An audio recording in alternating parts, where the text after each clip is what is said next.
Coucou, salut à tous et bienvenue sur Vicky K Channel. Alors, comme vous avez vu dans le titre, aujourd'hui on va parler de la nouvelle procédure d'immigration qui a été lancée ce mois. C'est la procédure d'immigration pilote dans les communautés rurales et du Nord. Donc, restez jusqu'à la fin pour savoir c'est quoi les exigences, c'est quoi les avantages, par exemple, euh, à l'entrée, c'est parce qu'il y a une procédure assez stressante et éprouvante. Donc, si tu n'es pas encore abonné à ma chaîne, n'hésite pas à t'abonner à Vicky K Channel et à mes réseaux sociaux parce que voilà, comme ça, je poste assez souvent de vidéos portant sur l'immigration et bien d'autres sujets. Donc, avant même de commencer, j'aimerais remercier vous tous qui regardez mes vidéos. Ça me fait vraiment plaisir. Je suis tellement contente parce que voir comment vous regardez, ça m'encourage beaucoup et ça me donne la force de continuer. Donc, je vais remercier encore qui s'abonnent non seulement sur la chaîne YouTube, mais aussi qui s'abonnent sur Instagram, Facebook. Donc voilà, maintenant on peut commencer. C'est quoi ce programme, ce nouveau programme qui a été lancé ce mois de novembre 2019? En fait, le programme d'immigration dans les communautés rurales et du Nord, c'est un programme qui est essentiellement axé sur les communautés, sur les communautés. Donc, il y a effectivement 11 provinces, je vous les mettrai en bas là, dans la description, qui ont été sélectionnées pour pouvoir recruter à l'étranger. Donc, quelle est la raison d'être de ce programme? Le programme pilote d'immigration dans les communautés rurales du Nord, euh, les communautés rurales et du Nord a été lancé pour aider les petites communautés à attirer les travailleurs étrangers qualifiés et surtout à les maintenir dans cet espace-là, dans des régions, afin de combler le manque de main-d'œuvre dont ces différentes communautés souffrent. Ça, c'est la raison principale, la raison d'être pour laquelle on a mis ce programme sur pied. Parce que sans doute, on s'est rendu compte que tous les immigrants qui arrivent, généralement, lorsqu'ils font leur dossier d'immigration, ils vont se dire, voilà, on va aller dans les zones reculées là. Mais lorsqu'ils vont arriver, ils vont cibler d'autres grandes villes comme par exemple Québec, Toronto, et ils vont jamais mettre le pied dans les régions pour lesquelles ils avaient dit, en fait, où ils étaient censés aller. Donc, on a donc mis ces régions, on a fait ce nouveau programme afin que lorsque les personnes vont y immigrer, elles vont effectivement rester là. Donc voilà. Euh, Avant de continuer, je vais vous parler des avantages par rapport à l'entrée express, comme je disais tantôt, qui est un programme assez stressant. Le premier avantage, par exemple, que j'ai ciblé ici, c'est le niveau qu'il demande, l'exigence au niveau du IELTS. Par rapport à l'entrée express qui demande d'avoir 7 au Canadian Language Benchmark, pour, ce, pour cette procédure d'immigration, on vous demande juste d'avoir 5. Donc ça, c'est déjà un très gros avantage, par exemple. Donc lorsque vous allez composer, vous ne serez pas stressé de faire de trop bons points. Donc là, c'est vraiment moins stressant. Ça, c'était vraiment le premier point. Vous n'avez pas besoin d'être extra en anglais comme pour l'entrée express. Le deuxième avantage que j'ai pu recueillir en ça, c'était au niveau de la preuve de fond. Je sais qu'il y a beaucoup de personnes, parce que j'en ai causé avec plusieurs, qui étaient butées au niveau des fonds, parce que l'entrée express, on demande de grosses sommes d'argent. Alors qu'ici, donc, je crois que pour une personne là-bas, c'est pratiquement 12 000 $. Mais ici, ils vont demander seulement 8 000 $. Donc ça, c'est un très gros avantage que j'ai aussi relevé pour ce programme. Donc, comme pour vous dire que franchement, tournez-vous un peu vers ça. Peut-être si vous ne qualifiez pas pour l'entrée express, ce programme est peut-être ce qu'il vous faut. Donc, l'autre programme, c'est quand vous commencez la procédure, lorsqu'elle est bonne, en fait, lorsqu'elle est, comment on dit ça, lorsqu'elle réussit, c'est la communauté qui va vous arranger vraiment, il va vous aider à vous intégrer. Donc, on va vous chercher un logement et ils vont vous donner le nécessaire. Donc, ce sera très facile, surtout que vous venez avec un job. Donc, maintenant, ça c'était grossièrement les avantages que vous aurez par rapport surtout à l'entrée express qui est un programme vraiment phare de la procédure d'immigration au Canada. Hum, Maintenant, qu'est-ce qui est admissible à ce programme? Parce que voilà encore, ça c'est la partie où que beaucoup de gens n'aiment souvent pas parce que on va commencer comme ça, on se dit que tout le monde pense que voilà, je peux faire, mais il y a toujours des critères de sélection pour toujours au fond sélectionner la meilleure graine, voilà, je vais le dire comme ça. Donc, qui est donc admissible à ce programme? Donc, quelles sont donc les conditions d'admissibilité à ce programme?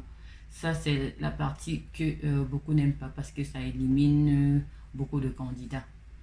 Le premier critère d'admissibilité qui est le plus facile, qui est celui que tout le monde va passer, c'est votre déclaration d'intention à rester dans la province pour laquelle vous avez été sélectionné pendant un certain temps. Ceci dit, si vous avez par exemple que vous allez résider à Sault-Sainte-Marie, vous n'allez pas arriver et venir dire, ok, non, je préfère Toronto parce que voilà, Toronto, il fait moins froid, parce qu'il y a de meilleurs jobs, parce que je connais tel ou tel. Non, si vous avez choisi une raison, pardon, si vous avez choisi une province, vous serez fort, pardon, pas une province, une communauté, je vais dire ça comme ça. Oui. Si vous avez choisi une communauté, il faudra aller dans cette communauté-là, vous établir. Pendant un certain temps, vous allez travailler. Ça, c'était le premier critère d'admissibilité que je trouve très facile parce que moi, là, ce serait facile. On veut venir, on va dire, ok, allons, ça ne nous dépasse pas jusqu'à ce qu'on arrive et puis on n'aime pas. Mais bon, ce n'est que pour un temps. Ce n'est que pour un temps. C'est pas comme si vous êtes obligé de rester définitivement là-bas. Donc, vous pouvez d'abord arriver, vous vous établissez, vous remplissez votre part de contrat et après, vous pouvez déménager là où bon vous semble. Donc ça, c'était le premier critère d'admissibilité pour ce programme-là. Le deuxième critère d'admissibilité qui est un peu le plus difficile, mais pas le plus impossible parce qu'il y en a qui l'ont fait, il y en a qui vont le faire, donc pourquoi pas vous qui me regardez en ce moment. Donc c'est avoir encore, un peu comme dans Pepika, une lettre d'emploi. Donc vous devez avoir une offre d'emploi. Et il y a des critères encore pour cette offre d'emploi-là. Ça va pas seulement être que, voilà, Vicky va vous envoyer un document comme quoi, ok, je te prends comme aménagère, tu vas venir ici faire 2 ans et tout. Non, non, ça marche pas comme ça. Il y a des critères pour que cette offre d'emploi soit valide. Comme par exemple, elle doit être à temps plein, pas à temps partiel. Ça doit pas être un travail saisonnier. Donc ça, c'est généralement, grossièrement, ce que vous devez trouver dans votre offre d'emploi au cas où vous en avez une. Et aussi, une chose, c'est le salaire qu'on vous paye doit être le salaire minimum de la province. Si par exemple, je devais vous envoyer une offre d'emploi, ça c'est un exemple, hein, donc je parle de votre employeur à ce moment-là, votre futur employeur, ce ne doit pas être, il ne doit pas vous dire je vous paye 10 dollars de l'heure par exemple, si c'est dans la province de l'Ontario, parce que le salaire minimum ici, si vous avez vu ma vidéo qui parlait qui traitait ce sujet, c'était 14 dollars. Donc vous devez avoir sur votre lettre d'emploi un minimum de 14 dollars. Donc si c'est en Ontario que vous avez l'offre d'emploi. Maintenant, le prochain critère d'admissibilité, c'est la recommandation de la province. Donc lorsque vous avez votre, vous avez votre lettre d'emploi, vous devez aller appliquer maintenant pour avoir la recommandation de la province. Et c'est avec cette recommandation de la province là que vous allez faire votre demande d'immigration, euh, d'immigration quoi. Donc ça c'était pour, oui, pour les critères d'admissibilité. Le prochain critère de sélection que je vais énumérer ici sera, comme d'habitude, l'expérience de travail. Donc, si vous avez été chômeur, malheureusement, vous ne pouvez pas immigrer dans ce cadre aussi. Il vous faut une expérience d'au moins 1 an. Donc, vous devez avoir travaillé dans un secteur d'activité pendant 1 an. Et quand on dit travailler, c'est-à-dire que ça doit être légal, ça ne doit pas être à votre propre compte parce que sinon, ça fait une autre procédure d'immigration. Vous devez avoir, euh, vous devez avoir travaillé à temps plein pendant au moins 1 an. Ce n'est pas obligé d'être successif, mais ça doit être au maximum sur 3 ans. Vous devez avoir fait les 1 an. Ça peut ne pas être pour le même employeur. Ça peut ne pas être pour le même employeur, comme je vais dire. Supposons une infirmière qui a travaillé à l'hôpital obstétrique de X et puis après elle est partie à l'hôpital général de Y. Donc ça comme ça va compter parce que c'est le même métier que vous avez fait. Donc ça c'était le prochain critère de sélection. Maintenant je crois qu'il y a un dernier critère de sélection qui concerne les études. Les études effectivement. Sur les études encore. Donc, le dernier critère de sélection que je vais aborder aujourd'hui, c'est le critère études. Si vous n'avez pas obtenu un diplôme canadien, donc si vous n'avez pas fréquenté au Canada, vous devez, comme si vous suivez mes vidéos, vous devez le savoir, fournir une évaluation de diplôme d'études, quoi. Donc ça, ce sera tout pour les critères d'admissibilité. C'est vraiment un nouveau programme d'immigration. Ça a été lancé, je crois que je l'ai dit plus tôt, ça a été lancé ce mois-ci, ce mois de novembre. Donc, ce serait bien si vous faites fit et que vous commencez à postuler, à faire des recherches. Je vais vous mettre le nécessaire dessus. Sur les provinces qui recrutent, ces provinces-là sont en manque d'employés. Donc, voilà, j'ai cité les critères de sélection. Si vous avez remarqué, je n'ai pas cité le critère langue, je n'ai pas cité le critère fond nécessaire parce que je les ai notés comme des avantages en fait. Donc, je peux pas mais vous avez bien compris que c'est aussi des exigences qu'il faudra remplir. Donc, vous devez passer effectivement le IELTS, vous devez passer, parce que c'est généralement, c'est pour la partie anglaise. Donc, vous devez prouver que vous pouvez vous exprimer en anglais. Et c'est là que je vous disais qu'il ne faut pas avoir de gros points, comme par exemple dans l'entrée express. Et quoi d'autre là? Oui, les fonds. Les fonds, il ne faut pas avoir autant d'argent. Avec 8 000 $, vous pouvez normalement vous satisfaire aux conditions relatives au fonds au fond, quoi. Donc, l'argent qu'il faut dans le compte, comment dire, bref, c'est quand même faisable par rapport à l'autre cas. Comment est-ce que ce programme fonctionne?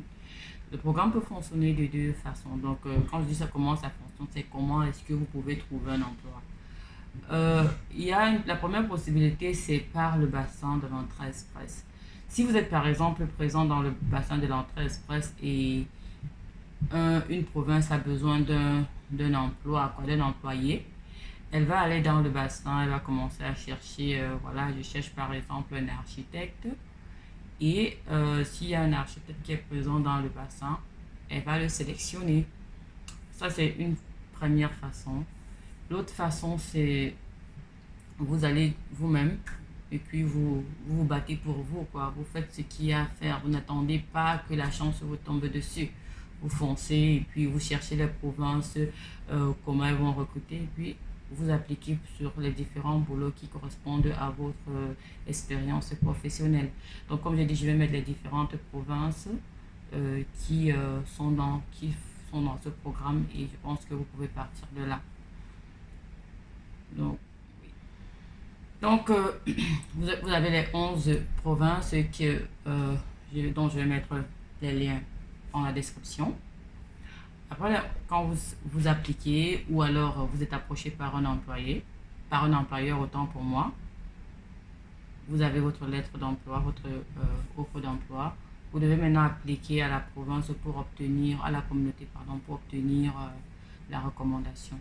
Et lorsque vous avez votre recommandation, parce que c'est pas, voilà, ça va pas se faire systématiquement. Elles vont vérifier certains paramètres, comme par exemple vos notes, vont regarder si la lettre d'emploi, si vous pouvez être vraiment d'un apport important pour leur communauté ou pas.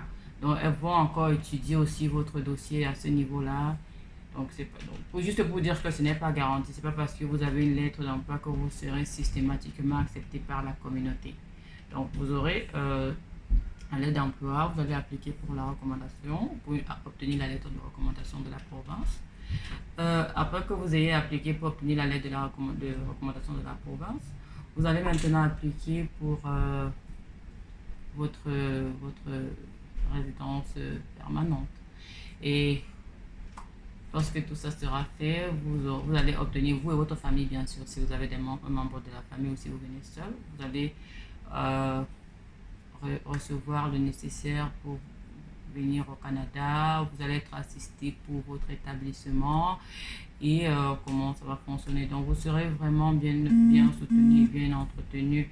Mais souvenez-vous, comme j'ai tantôt dit, vous devez rester dans la communauté. Vous ne devez pas quitter définitivement la communauté pendant un certain temps. Et voilà, donc j'espère que j'ai été assez claire sur ce nouveau programme qui a été lancé ce mois. S'il y a des zones d'ombre, n'hésitez pas à me le faire savoir. Si vous avez aimé la vidéo, n'hésitez pas à me mettre un petit pouce bleu et à partager la vidéo avec des personnes qui peuvent être intéressées ou pas, ou qui seraient intéressées. Et aussi, n'oubliez pas, quand vous vous abonnez, d'activer la petite sonnette d'alarme de notification. Comme ça, lorsque je poste une vidéo comme celle-ci, vous êtes les premiers à être avertis, parce que ça ne sert pas vraiment à grand chose d'être abonné sans activer cette clochette-là. Sinon, quand je vais mettre des vidéos en ligne, vous ne serez pas avertis.